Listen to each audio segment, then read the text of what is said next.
Happy holidays! Happy holidays! Yeah. Terri.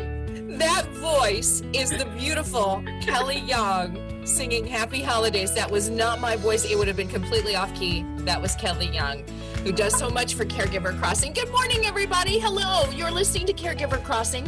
Excuse me. This is a podcast, and it's brought to you by our friends at Joy's House. And we are so happy that you're here. Caregiver Crossing, a podcast created just for you, the caregivers. Tina McIntosh knows all about it. Well, hi, that's me. I'm right here, Terri.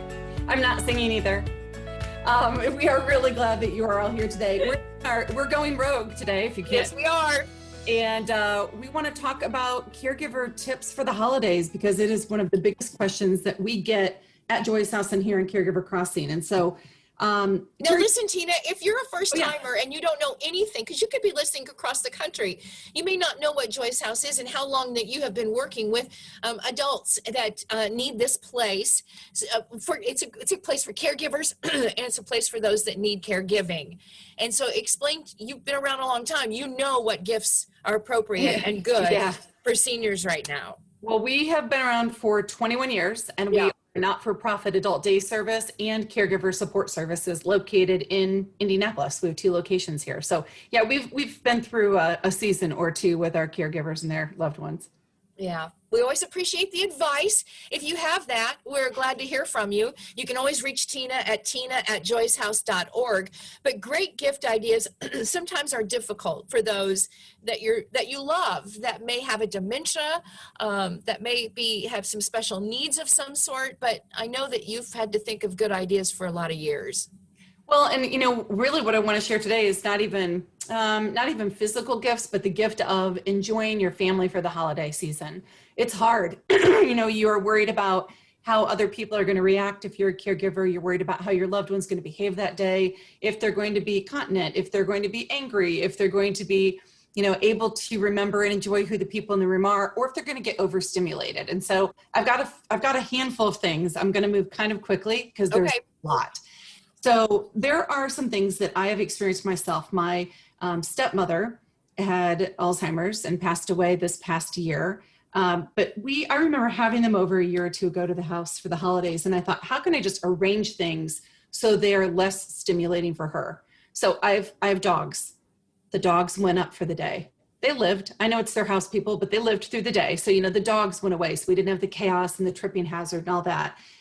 We put out kind of stations, if you will, that we had never done before. So I had a table with a puzzle on it, and I made sure it was an easy puzzle for her to do. And I had 2 seats at that table, so she could sit at the table from someone else and do that.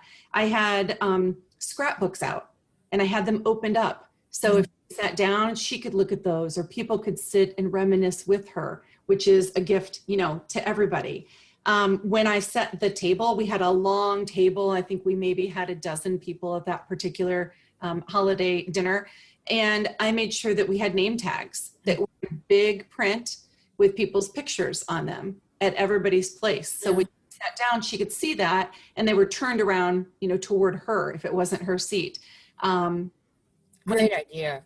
Yeah, when we got together for a prayer and stood in a circle, everybody went around and told who they were for her benefit. So there's things you can do and coach the people around you to be a part of. Her seat I had her seat facing kind of an open area, and she had easy access to get out. So she didn't feel trapped in there, because sometimes that happens too. And then my dad was sitting next to her, so he could, get up as well. But just very, very intentional, if you will, with all of those details. And then a quiet room.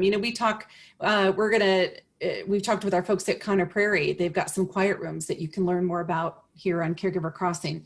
But making sure that there was a place where my dad knew if she was getting overstimulated, he could take her into another room, and it was quiet, and there was soft music playing, and the lights were, not off, but dimmed for her benefit. So preparation is a big thing. Also, I'm going to quiz you, Terri, and this is not to set you up for failure. I really mean this. If you're introducing yourself to someone with Alzheimer's, what is something maybe you don't want to say to them?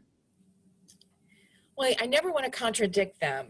if they think that I'm such and such, or I may gently nudge them and say, a different way. But one of the things that I've learned is, because I had a mother-in-law that passed away this year from Alzheimer's, and one of the things that just would frustrate me is when people would try to correct her and say, "You're wrong, Mom. That's not how it happened. You're not, and I just frustrated me, because I thought, what's the harm?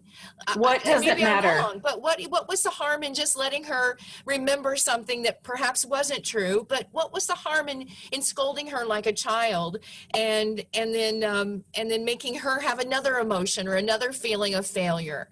And that just, again, I learned that from you. You don't make her, I did not feel comfortable or feel comfortable making corrections. I just let it be. And that's one of the things. And something else I want to mention too, is that this is a year of a pandemic, and a lot of seniors feel very isolated right now. A lot of family members are in assisted living homes right now, and they don't have that opportunity. And one of the things that we heard about where I work here at a radio station in Indianapolis at WIBC was that there was a need for iPads and for seniors. And so I have on my list this year, for helping in some of the organizations, to buy a couple of iPads for seniors, and also give them a little class on how they can stay connected via iPads, because a lot of the retirement communities or the assisted living communities now, they don't have all iPads they need. And so that's just something that I'm thinking about this year for helping some of the senior communities around our city, is just a donation of a couple of iPads. You can get them very inexpensive now. They're pretty inexpensive in this day and age. They don't need everything. They just want to have that ability to dial up their family and see them on a screen. That's right. And then just a little 5-minute tutorial to teach them how to use it. And I think those are great gifts this year for some of you that may have loved ones that are pretty isolated right now. Yeah, I agree with you completely. I want to go back to what you just said about how, like, when you're introducing yourself to someone, you were talking about, teach me. I believe it was. Well, you're exactly right. Like, it doesn't matter if a 92-year-old woman thinks her mother is still alive and wonders when she's coming. Yeah. It doesn't matter, go in their reality.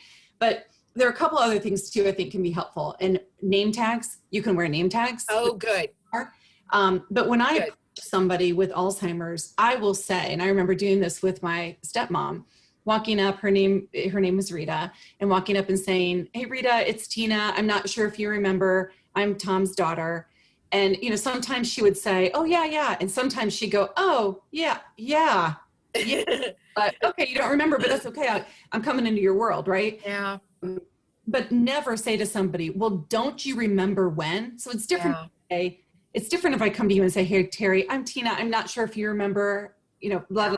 Then, "Terry, don't you remember me?" Like, what, that puts pressure on me, and I'm, fully able-minded at this point in my life. So a couple other things I want to point out to you real quick is giving people choices. So too often when somebody's living with a diagnosis, somebody brings you a plate of food, sets it down in front of you, and expects that's what you're going to eat because it's what I brought you. But give them choices and make them both reasonable choices. Would you like the mashed potatoes? Would you like the green beans? Very good. And it doesn't matter if it's what they've always eaten. Let them have the choice of it. Good. And then last thing is go in with the right mindset. I say this all the time about all kinds of situations, but choosing to not be offended by anybody. Other people are going to make mistakes. They're going to stumble with your loved one. That's okay. Let them do it. If you want to coach them through, or if you feel like they're open to that, great. But, choose not to be offended. Don't take anything that your family criticizes or questions to heart too, because they have no idea what it's like to be you or your loved one. So I know that's a lot of information in a quick information, though. So good. Yeah. So, holidays. And the last thing I'll say about it, and then I'll stop talking for today, is you don't have to go. If you're really both just having a mess of a day, you don't have to go. But I would also encourage you to show up, because I think sometimes people use the excuse of, "I'm just not sure how this is going to go, and I feel kind of nervous, and I really don't want to be there anyway. So it drives too long," whatever excuse we have, and so I'm not going to go. And, it's time to make memories. Your loved one's still here. Yeah, absolutely. That's good stuff. Really good stuff. Tina McIntosh, I guess that'll do it for this week. We really appreciate everybody being here. Again, if you need to reach Tina, if you need information or resources, she's always glad to help you as you go through this journey of caregiving. Reach her at tina@joycehouse.org. And I guess that's it, Tina. Is that everything we need to do? I mean, our website is simply joycehouse.org. There's a lot of information there and a lot of support for you as caregivers. So yeah, happy holiday season, everyone. It's been quite a year, but here we are. We're still here. So let's make some great memories while we can.